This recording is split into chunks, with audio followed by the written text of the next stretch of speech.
Nicholls NAACP presents The Black Family Untold. Hi, I'm Chaz Davis, Vice President for Nicholls NAACP.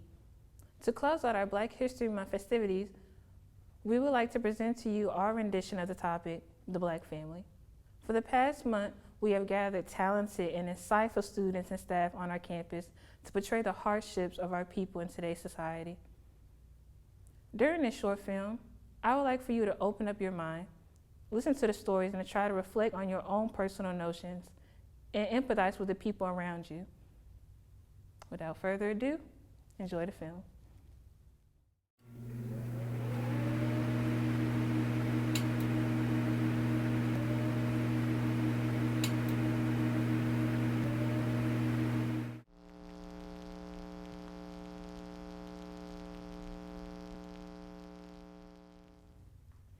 Black as ink, spilling on white pages, filling my mind with knowledge of my history.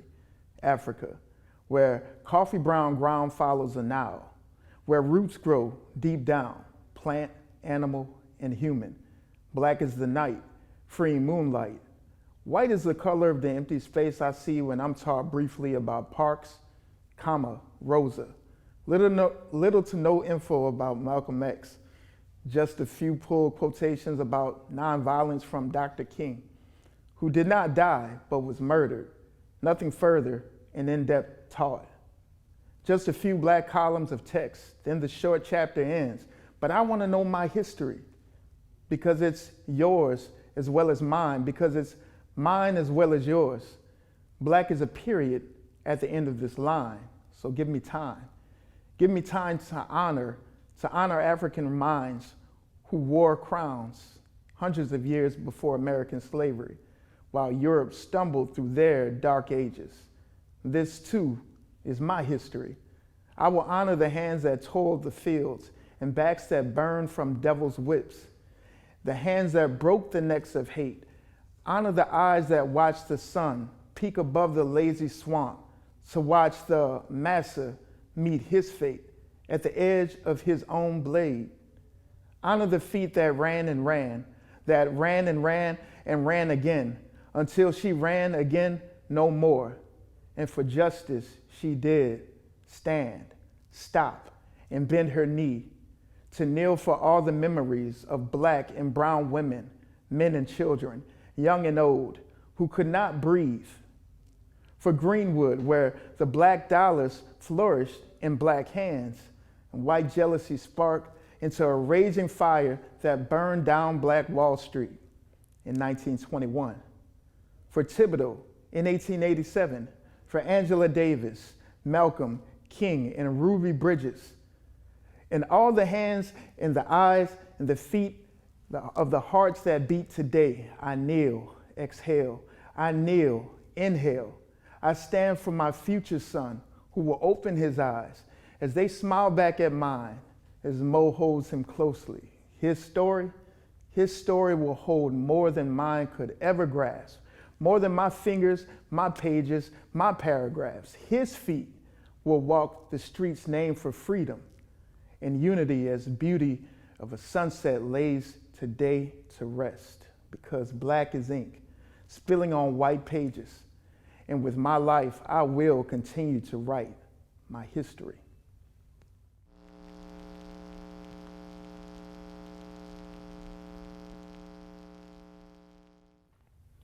Yo, what's down with you? For sure. Yeah, I'm coolin', bro. Say, son, you heard what happened to old dude the other day? Yeah, son, bro got shot. And it's crazy because he wasn't even doing nothing.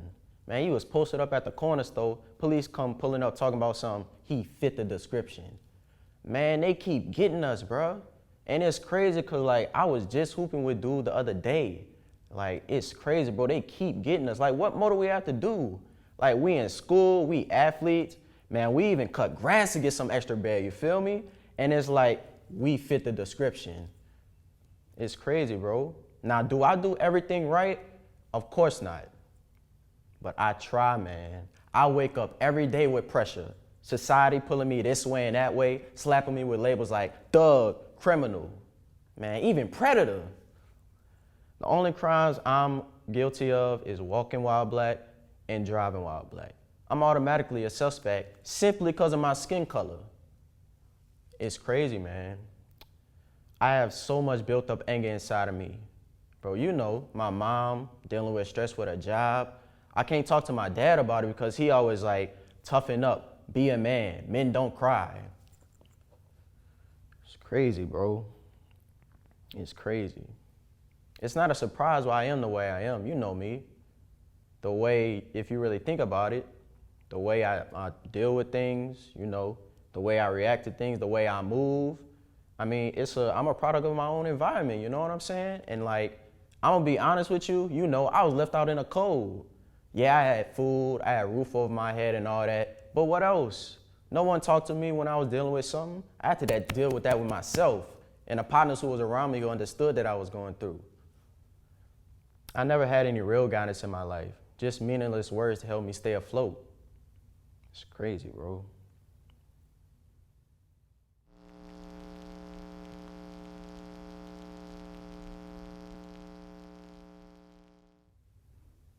I am that woman, that black woman, a beautiful woman, an educated woman, a phenomenal woman, a resilient woman. I am a spiritual and praying woman. I am that black woman with many standards, truths, and receipts. But it took that black woman a long time to understand that for her, self-care is self-empowerment. This black woman has many roles. I am a mother, a wife, a sister, a friend, a Christian, a professional, and more. Yes, I am that black woman with many roles, many miles, many cries, many smiles, many heartaches, and many goodbyes. I am that black woman holding the weight of the world on her shoulders, not to lie down, but only to stand up and never to roll over. I am that stereotypical black woman, you know, the angry black woman, the strong black woman, the superwoman with the S on her chest. I am that INDEPENDENT. Do you know what that means, black woman? I am the complicated black woman, some may say. At times, I can be that loud and quiet black woman. Emotional, quote unquote, nagging black woman. Oh, do I intimidate you, black woman? I am that black woman breaking generational curses, stigmas, and dancing through the barriers. I am the roots from the trees, divine and so deep, there's no replacing me. I am that black woman who has experienced so much on her journey and has been influenced by so many generational, strong, powerful, never practical, and spiritual black women. This black woman loves so fiercely, feels so deeply, soft but outspoken, laughter beyond measure, deep within her own pleasure, courage with confidence in all the right places and all the right ways. As this black woman plays this so positive affirmations on repeat, just pause, stop, and listen to me. This black woman is resilient, educated, and beautiful. This black woman here is naturally phenomenal. And I am that black woman who tells all women, and I mean all women, to love themselves unconditionally first. Signed and sealed, that black woman.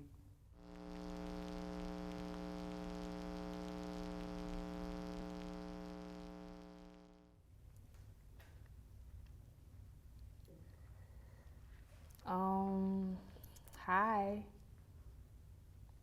Oh, thank you. Huh?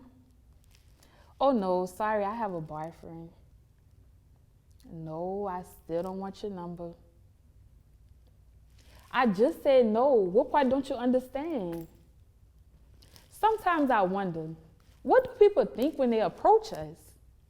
Imagine having a stranger walk up to you in your personal space, objectifying you as if all you are or all you're supposed to be is something to look at and touch on, while degrading you as a woman in front of your peers in the process.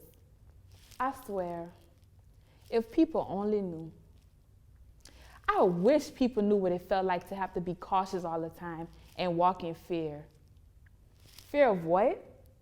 In fear of man, fear of woman, fear of cops, fear of the man in the corner eyeing me forcefully for the past 10 minutes, not knowing what he's thinking of when he looks at me, or even fear of saying no to anyone who shows interest in me, because God forbid, I have a choice to decide what I want to do with my body and choose to say no, and that cost me my life.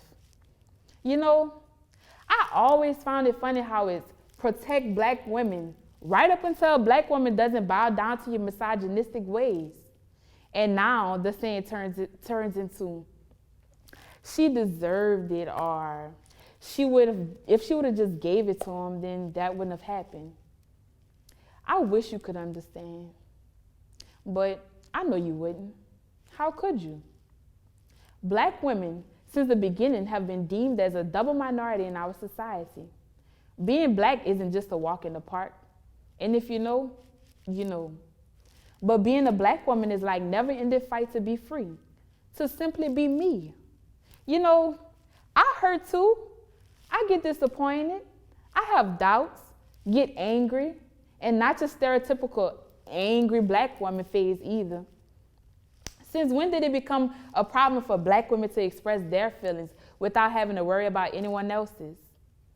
Because if I'm angry, then so what? If I dare to show or express any feelings of mine that does not please you, then I automatically am now seen as an angry black woman. I'm tired of my feelings being passed as something others can't digest. So I have to cut pieces of myself away just to fit into your little box. I can barely have my own identity without someone else trying to take that too. Everything is being copied and taken away from us. Our culture, our dialect, our hair, our clothes, even our skin color. We can't have that to ourselves anymore. You wonder how a group of people can get so far copying your very own existence without getting stopped, but oh, no, I forgot, they love that. What's better than a woman with all the accessories to compliment a man without the attitude to match, right? Give me a break. How do we end up like this? Black women, from the beginning, our existence held all the power of the world, no matter what or who undermined us and tried to dictate us.